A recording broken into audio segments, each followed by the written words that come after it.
Hey, how are ya? Let me introduce myself. After the bright flash, I woke up and found this tag stuck to me. It said radioactive, so I guess my name is Radioactive. You can call me Radio, or you can call me Active. Just don't call me for dinner. It goes right through me. Now I have something to say.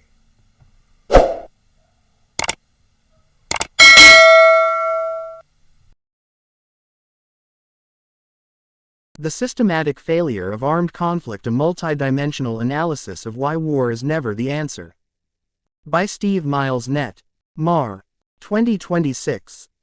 The persistent recurrence of armed conflict in our globalized era remains a profound paradox, a relic of a primitive logic clashing with an interdependent world. For centuries, we have shielded our consciences behind the just war tradition, a framework that claims to distinguish between legitimate force and illegitimate aggression. Yet, as contemporary evidence mounts, it becomes clear that this intellectual scaffolding serves less as a moral guide and more as a mechanism for the moral embellishment of military action, often obscuring the underlying political and economic interests of the state. The historical application of these criteria reveals a pattern where moral language is co-opted to justify predatory aggression, allowing leaders to shift their justifications from imminent threats to human rights or democratization whenever initial strategic objectives fail to materialize. This linguistic plasticity suggests that the tradition does not limit war but facilitates its expansion, making the endeavor to integrate organized violence into any ethical concept a futile exercise. The reality of modern warfare is a humanitarian inversion where the distinction between combatant and non-combatant has effectively collapsed. Today, civilians are the primary victims, with modern conflicts devolving into complex humanitarian emergencies characterized by the systemic breakdown of state structures and the mass displacement of populations.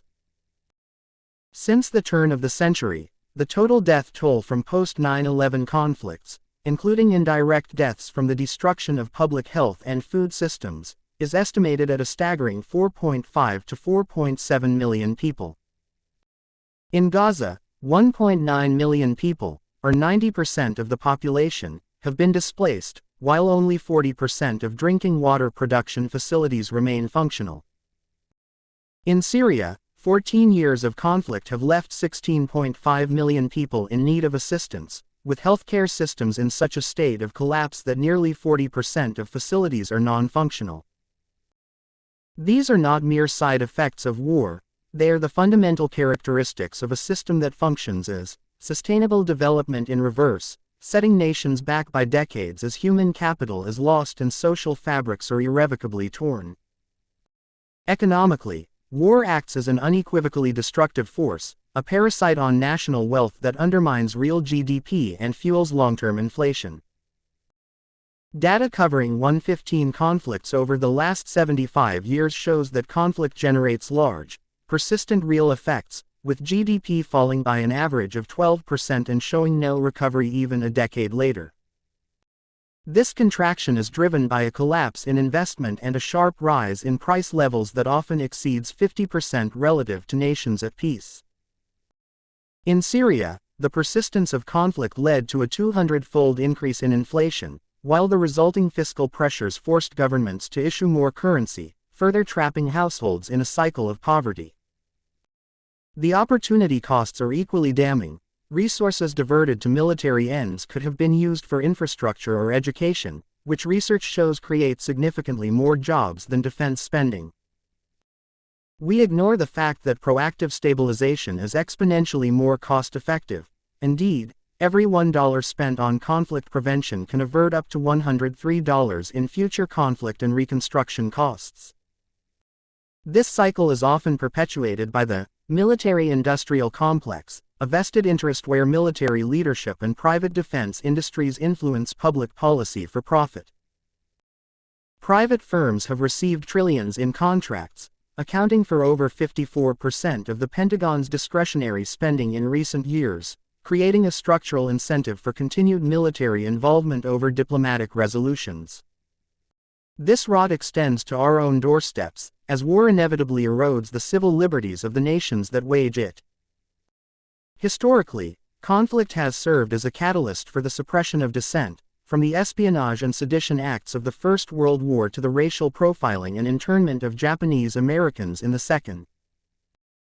Perpetual military mobilization undermines the norms of civil discourse, trust, and empathy that are the prerequisites of a healthy democracy, often leading to executive aggrandizement and a culture of fear that targets both foreign and domestic enemies, without distinction. The environmental toll of this machinery is a primary driver of the global climate crisis. Militaries account for an estimated 5.5% of all global greenhouse gas emissions. If the global military were a country, it would be the fourth highest emitter in the world, surpassing Russia. The energy efficiency of military machinery is notoriously low, with jets burning over 4 gallons of fuel per mile, yet these emissions remain largely shielded by national security loopholes in international climate agreements. Beyond the atmosphere, war leaves a toxic legacy of unexploded ordnance and chemical contamination that persists for generations, such as the 500,000 children born with birth defects in Vietnam following the use of Agent Orange. In a world where peer adversaries possess nuclear weapons, the very concept of victory has become a strategic dead end. Any success that threatens the core interests of a nuclear-armed state dramatically increases the risk of escalation toward a global catastrophe. This strategic ceiling may prevent total war, but it encourages high-stakes conventional aggression that gambles with human survival through the constant risk of miscalculation. We must instead turn to the empirically superior logic of nonviolent civil resistance, which analysis of over 300 mass actions shows is twice as successful as violent insurgency in achieving regime change or liberation.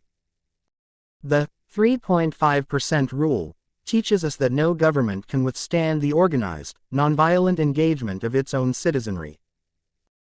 Diplomatic and economic statecraft, through multi-track mediation and the weaponization of interdependence, provide the reversible, restorative tools for a just peace. If we are to ensure global stability, we must strain every muscle to outlaw war and recognize that true power lies not in the capacity to destroy, but in the organized will to cooperate. Well, that's it for today. You know what to do down there. Bye.